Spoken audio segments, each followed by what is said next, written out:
कर्पूरगौरं करुणावतारं संसारसारं। ओम शिवा, जय माता दी। आज का विषय ले लेते हैं शिव भक्तों के सम्मान में। उनको जो हमारा लैंड स्कैनिंग का जो अनुभव है उससे कुछ रत्न जो प्राप्त हुए हैं, उन्हीं रत्नों में से एक रत्न है एक ऐसी प्रक्रिया जो जब हमने अध्ययन किया तो हमने यह देखा कि भक्ति में, खासतौर से शिव भक्ति में जो है, आप असीम ऊंचाइयां छू सकते हैं अगर आप इस गहराई को समझ सको कि जैसे भांग जो है, आज जो मुख्य विषय रहेगा भांग को लेकर रहेगा। भांग जो है, जो भोलेनाथ को चढ़ती है, उस पे जो हमने लगभग 2 वर्ष तक जब अध्ययन करा तो हमने यह देखा कि भांग जो है भोलेनाथ को बहुत ज़्यादा रिलीफ पहुंचाती है।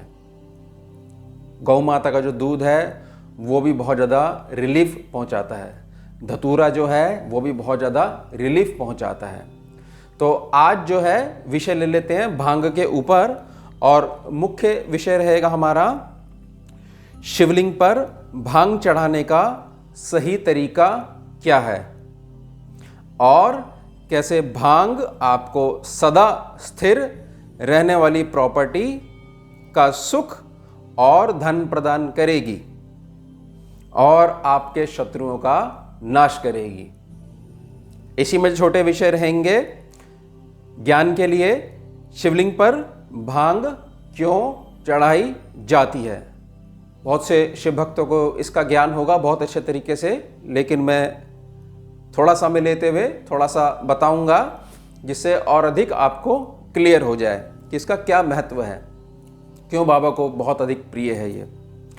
दूसरा छोटा विषय रहेगा शिवलिंग पर सदा स्थिर रहने वाली प्रॉपर्टी का सुख और धन प्राप्त करने के लिए भांग कैसे चढ़ाएं, तरीका क्या है चढ़ाने का। उसके बाद भांग के पौधे के कुछ अन्य उपाय जिससे भगवान शिव अति शीघ्र प्रसन्न होंगे।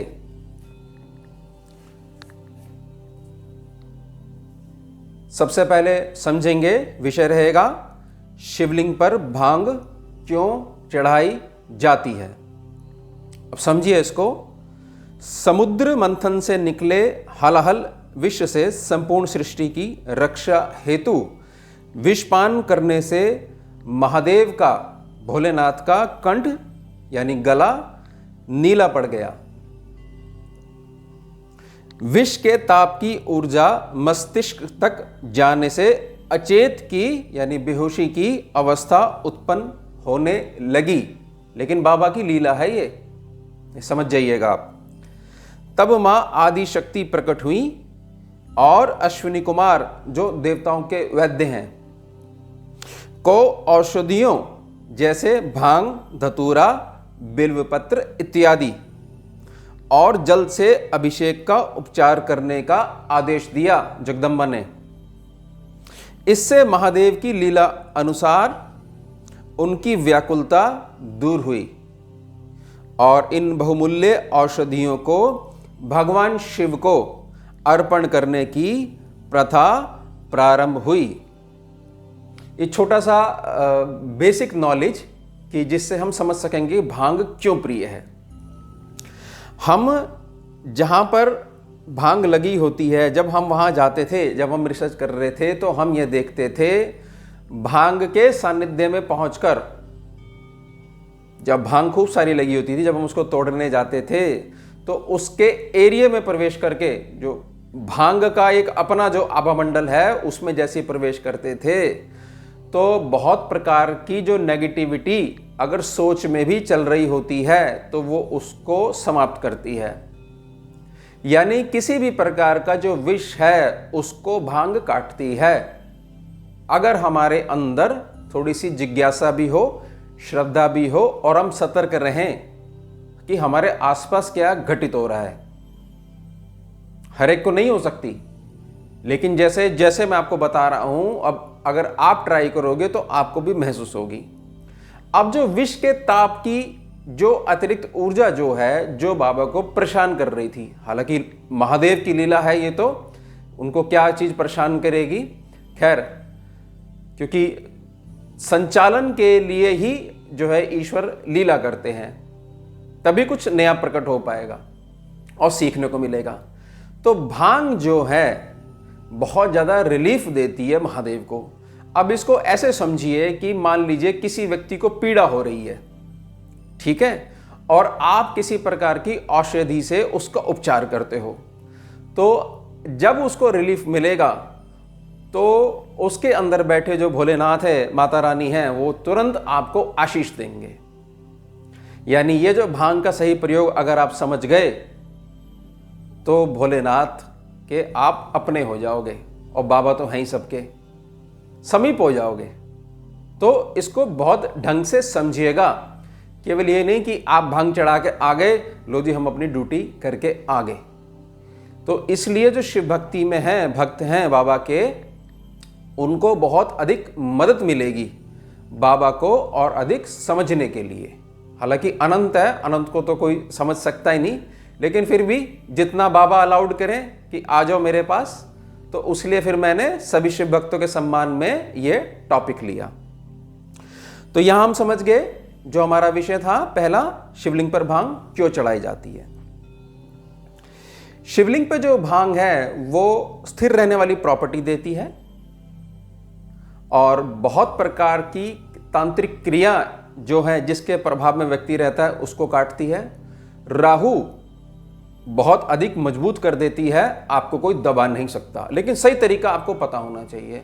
और जो तरीका हो सकता है आपको भी कुछ पता हो, लेकिन जो हमने लैंड स्कैनिंग में जो रिसर्च करी है उस दौरान जो हमारा अनुभव रहा है वो मैं शेयर कर रहा हूं आपसे, और फिर वो आगे भी दिया गया और बहुत सारे भक्तों को लाभ पहुंचा। फिर मैं तब आपके सम्मान में, शिव भक्तों के सम्मान में ये वीडियो बना रहा हूं। तो अब दूसरा टॉपिक, शिवलिंग पर सदा स्थिर रहने वाली प्रॉपर्टी का सुख और धन प्राप्त करने के लिए भांग कैसे चढ़ाएं। अब ये समझिए, सर्वप्रथम उत्तरमुखी खड़े होकर, आपका मुख जो है उत्तर दिशा की तरफ होना चाहिए। ऐसे ही शिवलिंग का पूजन करना चाहिए, चाहे किसी भी प्रकार का द्रव्य आप चढ़ा रहे हो या किसी प्रकार की पूजा अर्चना आप कर रहे हो, तो उत्तर की तरफ मुख होना ही होना चाहिए। ये ध्यान रखिएगा, कहीं से नहीं चढ़ाना होता, ये मैंडेटरी है। तो दिशाओं का ज्ञान होना चाहिए आपको। जलहरी जो होती है, जो नोक वाला हिस्सा है, माता पार्वती वाला जो हिस्सा है, वो उत्तरमुखी ही होता है, तो उसके पीछे आके, यानी आपके पीछे दक्षिण दिशा आ जाएगी, पीठ पीछे, और मुख के सामने उत्तर, और दाएं पूरब, बाएं हाथ पे पश्चिम, ऐसे समझ लीजिएगा। गणेश, गौरी, नंदी, कार्तिकेय और सदाशिव को क्रमानुसार देसी खांड मिश्रित जल को, देसी खांड मिश्रित जल को, ना बूरा ना चीनी, केवल देसी खांड, वो भी गन्ने से बनती है लेकिन ऑर्गेनिक शुगर हो गई वो, स्टील, पीतल या तांबे के लोटे से अभिषेक करें। फिर पुनः केवल अभिषेक करने के बाद पुनः केवल सादे जल से क्रमानुसार स्नान करवाएं। आप गए, बाबा के मंदिर गए, आपने क्या करा, क्रम अनुसार सबसे पहले चढ़ेगा गणेश जी पे, फिर गौरी जी पे, फिर नंदी जी पे, फिर भगवान कार्तिकेय पे, फिर लास्ट में चढ़ेगा जल महादेव पे, सदाशिव पे, शंभू पे। ये क्रम याद रखिएगा, ऐसे गणेश, गौरी, नंदी, कार्तिकेय, सदाशिव या महादेव, इसी तरीके से पूजा करनी होती है। उत्तरमुखी खड़े होके गणेश, गौरी, नंदी, कार्तिकेय, सदाशिव। ये ध्यान रख लीजिएगा, ये जो पहला पॉइंट है, ये आपने, ये शुरुआत होगी, लास्ट में हम भांग तक पहुंचेंगे। अब दूसरा पॉइंट, अब उत्तरमुखी ही खड़े हुए, वैसे ही खड़े रहना आपने, उत्तर की तरफ, उत्तर दिशा की तरफ मुख करे हुए। बछड़े वाली प्रसन्न भारतीय देशी गौ माता के ताजे कच्चे दूध में देसी खांड और जल मिलाकर वही क्रमानुसार सभी को स्नान करवाएं। फिर पुनः सादे जल से स्नान कराकर केवल देसी खांड से शिवलिंग की पिंडी को अभिषेक करें, इससे अतिरिक्त चिकनाई हट जाएगी। फिर पुनः सादे जल से स्नान करवाएं। अब आपने देसी खांड युक्त जो है दूध चढ़ाया, ताज़ा दूध चढ़ाया, ठीक है। अब दूध चढ़ाओगे तो चिकनाई होगी ही होगी। तो उसके बाद आपने देसी खांड ली, थोड़ी सी सूखी हुई, और उसको मला पिंडी पे। अब देसी खांड जैसी मिलोगे तो अतिरिक्त चिकनाई जो होगी शिवलिंग पे जो लगी हुई होगी वो हट जाएगी। उसके बाद दोबारा से जल लीजिए, सादा जल लीजिए, और जो है स्नान करवाइए और साफ कर दीजिए, तो चिकनाई बिल्कुल जो है हट जाएगी। किसी भी प्रकार से, जैसे दही से अभिषेक अगर आप करते हो, घी से अभिषेक करते हो, तो ऐसे छोड़ना नहीं होता है, उसकी चिकनाई हटानी होती है। तो देसी खांड जो है बहुत उत्तम साधन है कि जैसे आप मलोगे तो सारी जो चिकनाई है वो देसी खांड सोख लेती है और बाबा के ऊपर से चिकनाई हट जाती है। फिर दोबारा देसी खांड को हटाने के लिए फिर दोबारा आप क्या करेंगे, सादे जल से स्नान करवाएंगे। ये हो गए 2 भाग। अब आएगी भांग। तो तीसरा पॉइंट है, अब उत्तरमुखी ही खड़े हुए श्रृंगार के तौर पर, श्रृंगार के तौर पर, श्रृंगार होगा सूखा, ये समझ जाइएगा। पहले भांग की ताजी पत्तियां अगर आपको मिल जाए, या सूखी पत्तियां इकट्ठी करी हुई रखी हुई हैं, इकट्ठी तोड़ ली थी और अखबार में आपने रख दी, क्योंकि पॉलिथीन में रखोगे तो खराब हो जाएंगी। अखबार में आपने रख दी और वो सूखी रखी हुई हैं, और आप हर सोमवार को चढ़ाते हो, मान लीजिए ऐसा, तो हर बार तो नहीं मिल पाएंगी, मान लीजिए बहुत दूर है, तो आप इकट्ठी तोड़ के ले आए और थोड़ी थोड़ी चढ़ा रहे हो, तो सूखी पत्तियां भी। या केवल भांग का चूरा ही। अब चूरा कैसे, जो पंसारी की दुकान है वहां भांग का चूरा मिल जाता थोड़ा सा, वो भी आप चढ़ा सकते हो। सबसे पहले ताजी पत्तियां, फिर सूखी पत्तियां, फिर चूरा, जिस जिसके क्षेत्र में जैसे अवेलेबल हो सके। ये चूरा तो मिल ही जाएगा आपको। चूरा ही अर्पण करें, ठीक है, जब आपने स्नान करवा दिया और पानी हट गया शिवलिंग के ऊपर से। इसके बाद 1 टेबलस्पून होगी जो खाने वाली चम्मच होती है, लगभग उतना अंदाजा, कच्चे अक्षत यानी चावल जो खंडित ना हो, साबुत हो, और बढ़िया वाला लेके आइएगा, बासमती खुशबू वाला, पूजा के लिए स्पेशल, अर्पण करें। और महादेव से अपनी मनोकामना कहते हुए उनका आशीर्वाद मांगे, बाबा मुझ पे कृपा करो। भांग आपने घोट कर की पत्तियों की पेस्ट बनाकर पानी मिलाकर नहीं चढ़ानी है, उससे उतना लाभ नहीं हो पाएगा। भांग केवल रखनी है, जो भांग की सुगंध है। जैसे मैंने बताया, जब हम उस क्षेत्र में गए तो हमने देखा कि भांग नेगेटिविटी काटती है, हमने खाई नहीं भांग, मैं क्लियर कर रहा हूं आपको। तो भांग का जो क्षेत्र है वहां बहने वाली जो हवा है, जब वो उसका जो सुगंध है, उसकी जो महक है, जब वो जाएगी तो सीधे तौर पे आपकी नेगेटिविटी को काटेगी। हर एक इंसान थोड़ी बहुत नेगेटिविटी लेकर चलता ही है, सामान्य इंसान, साधारण इंसान, मैं भी साधारण इंसान हूं, मेरे साथ भी चल जाती है। तो जब हमने रिसर्च करी तो हमने नोट करा, तो बाबा को जैसे आपको जो कथा बताई गई है, जो पौराणिक जो प्रसंग है, वो जब मैंने समझाया है, तो उसमें जो है, जो बाबा को जो रिलीफ मिला, तो तब से प्रथा हो गई। तो मैंने ये क्लियर कर दिया कि घोट कर आपने रस बनाकर नहीं चढ़ानी है, केवल सूखी चढ़ानी है। इसलिए 3 चीजें, ताजी पत्तियां और सूखी हुई पत्तियां, और नहीं तो फिर चूरा तो मिल ही जाएगा पंसारी के पास आपको, क्योंकि औषधि में भी इसका प्रयोग होता है, उनके पास मिल जाएगा, तो थोड़ा सा आप चढ़ा सकते हैं। चुटकी भर भी चढ़ाओगे तो भी बाबा को रिलीफ मिलेगा। और आपको ये पता होगा कि बाबा इससे आपको शांति मिलती है, तो हम तो शिव भक्त हैं, हम तो वो कार्य करेंगे ही जिससे बाबा को रिलीफ मिले, बाबा को प्रसन्नता मिले। यही तो है भक्तों का काम, कि हमारे महादेव खुश रहें, प्रसन्न रहें। ठीक है, यहां तक आप समझ गए। अब जो है इसमें जो अंतिम विषय है, भांग के पौधे के कुछ अन्य उपाय जिससे भगवान शिव अति शीघ्र प्रसन्न होंगे। ये तो हो गया एक सामान्य। अब 2 पॉइंट्स में मैं आपको समझाने का प्रयास करता हूं, थोड़ा सा विषय की गहराई को समझिएगा। पहला पॉइंट समझिए, उपरोक्त मतलब जो उपाय आपने ऊपर समझ लिए, उपरोक्त उपायों के साथ में आप ताजी भांग की पत्तियों को गोलाकार परिधि बनाते हुए शिवलिंग के चारों ओर भी रख सकते हैं। गोलाई में ताजी ताजी पत्तियां आपने रख दी शिवलिंग का वो करने के बाद, और अगर एक्स्ट्रा करना चाहो तो ये 2 पॉइंट्स हैं इसमें, और अतिशीघ्र प्रसन्न करना चाहो तो एक ऑरा बन जाएगी, एक आभा मंडल बन जाएगा भांग का, तो उससे और अधिक रिलीफ मिलेगा। जितनी वो ज्यादा होती जाएगी, जितनी संख्या में ज्यादा होती जाएगी, तो बाबा का और अधिक रिलीफ मिलेगा। और वो तो महादेव हैं, जब उनको रिलीफ मिलेगा और जैसी आपकी आस्था होगी तो आपका तो कल्याण होना अटल है, निश्चित है। जिससे भोलेनाथ को चारों तरफ से भांग की महक आती रहे। समझ गए आप? परिधि आपने बना दी, चारों तरफ रख दी।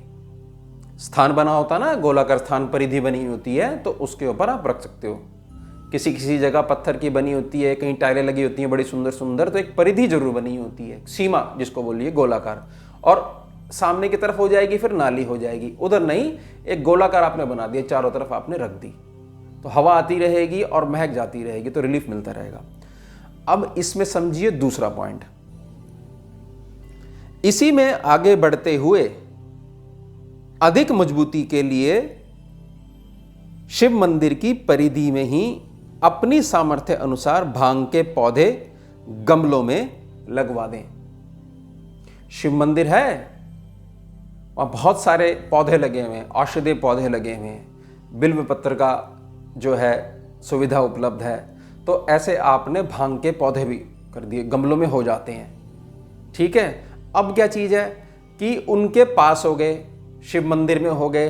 अब जो जैसे आपने सेवा में दे दी, अब जो भक्त जो है भांग जो है चढ़ाएगा तो उसका पुण्य भी आपको मिलेगा, और उसकी महक जो बनी रहेगी भांग की, उससे बाबा को रिलीफ मिलता रहेगा, क्योंकि बाबा को तो अति प्रिय है, बहुत हृदय के समीप है बाबा के, तो उसका और अधिक कंपाउंड इंटरेस्ट मिलने लग जाएगा आपको, इंटरेस्ट के ऊपर कंपाउंड इंटरेस्ट मिलने लग जाएगा। तो इस चीज का ध्यान रखिएगा, अगर ऐसा हो सकता है तो ऐसी सेवा जरूर दीजिएगा।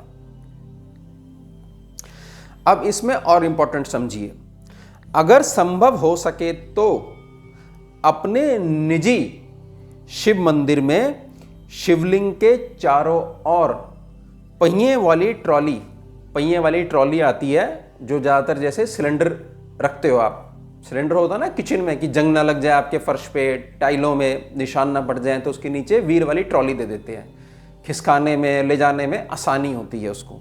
तो वही ट्रॉली जो है उसके लिए गमलों के लिए भी आती है।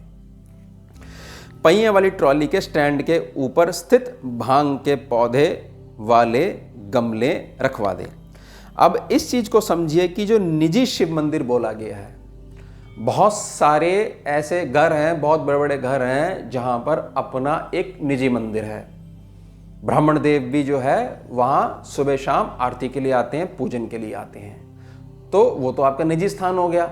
अब मैं आपको ज्ञान दे रहा हूं, तो परमानेंट अगर जो व्हील वाली जो ट्रॉली है, इसके ऊपर ही गमले अगर रखवा दोगे आप और परिधि बना दोगे गोलाकार अवस्था में, बाबा के बहुत अधिक समीप रखवा दोगे, अपने निजी मंदिर में तो रखवा सकते हो, तो उसकी महक जो है 24 घंटे रहेगी, तो उससे आपको अति कल्याणकारी आशीष प्राप्त होगा बाबा का। जैसे बहुत सारी फैक्ट्रीज हैं, तो वहां पर मैं जाता हूं तो वहां पर सबने जो है, ज्यादातर लोगों ने अपना निजी मंदिर बनवाया हुआ है, पूजन होता है, ईशान कोण में मंदिर है, उत्तरमुखी फैक्ट्रीज हैं तो घुसते ही मंदिर है। समझे आप मेरी बात को? तो वहां पर ये सुविधा रखवाई जा सकती है, ये सुविधा करवाई जा सकती है। परिधि ना हो सके तो थोड़े थोड़े करके कुछ कुछ समय बाद ही छोटे छोटे गमले रखवा दिए आपने, उसकी महक रहेगी, उसी में से तोड़ के भोलेनाथ को भी अर्पण करते रहे और वो वहां पर भी रहेगी। कोई भी पूजन करने आएगा तो वो जैसे कि आपके वहीं पे ही इतनी सारी हो जाएगी, तो वो बाबा को भी रिलीफ तो देगी, और भांग की जो नेचर हमने स्टडी करी वो नेगेटिविटी को खींचती है। तो हर प्रकार से जो है आपको बाबा का भी आशीर्वाद मिलेगा, और जो ये औषधीय पौधा है एक प्रकार से, तो इसकी जो एक अहमियत है, जो इसके अंदर गुण है, वो आपकी साथ लगने वाली नेगेटिव एनर्जी जो है उसको भी खींच लेगी। तो समझे आप। अब इससे जो है हमने प्लैनेट्स में देखा है कि राहु बहुत ज्यादा मजबूत हो जाता है। आपका सोशल नेटवर्किंग आपके कर्मों के आधार पर, कर्म फिर भी करने पड़ेंगे, बहुत अधिक मजबूत हो जाता है। इससे आगे चलते हुए इंस्टेंट मनी और सदा स्थिर रहने वाली प्रॉपर्टी आपको मिलती है और आपके आगे कोई टिक नहीं पाता है। समझ जाइएगा, इस बात को ऐसे समझिएगा कि किसी को पीड़ा हो रही हो और आपने उसको औषधि दी या उसकी मदद करी तो वो आपका उस दिन से अपना हो जाता है। और ये तो महादेव हैं और बाबा की लीला है। यानी बाबा ये चाह रहे हैं कि अब बाबा स्वयं मार्ग दे रहे हैं कि आप मेरे तक आओ और मैं ये ज्ञान दे रहा हूँ, साधन दे रहा हूँ। तो आप जो है ये जो विषय है भांग वाला, इसको बहुत इम्पोर्टेंस देते हुए आप भी बाबा की सेवा करिए भांग से। ये होगा ही होगा, क्योंकि 2 वर्ष लगातार हमने स्वयं चढ़ाई है और इसके रिजल्ट देखे हैं। प्रॉपर्टी में भी देखे हैं, धन में भी देखे हैं और शत्रुनाश में भी देखे हैं। क्योंकि वो सेक्शन, जैसे 6 सेक्शन है, 8 सेक्शन है, 12 सेक्शन है, न्यूट्रल होने लग जाते हैं। किसमें? आपकी एथरिक बॉडी में, प्राण शरीर में। उससे फिर हम लगन जोड़ देते हैं कुंडली की स्कैनिंग में। जिन्होंने करवाई हुई उनको पता है कि क्या होता है कुंडली की स्कैनिंग में, इसलिए सबको करवानी चाहिए। तो ये था विषय हमारा भांग के ऊपर। इसमें किसी भी प्रकार का कोई आपका प्रश्न हो तो आप नीचे कमेंट सेक्शन में अपना प्रश्न पूछ सकते हैं। जैसा मुझे समय मिलेगा, जैसे गुरु माँ की आज्ञा होगी, बाबा का आदेश होगा, मैं ज़रूर आपको रिप्लाई करूँगा। जुड़िए और जोड़िए। ओम शिवा, जय माता दी। सारम भुजगेन्द्रहारम कर्पूर गौरम करुणावतारम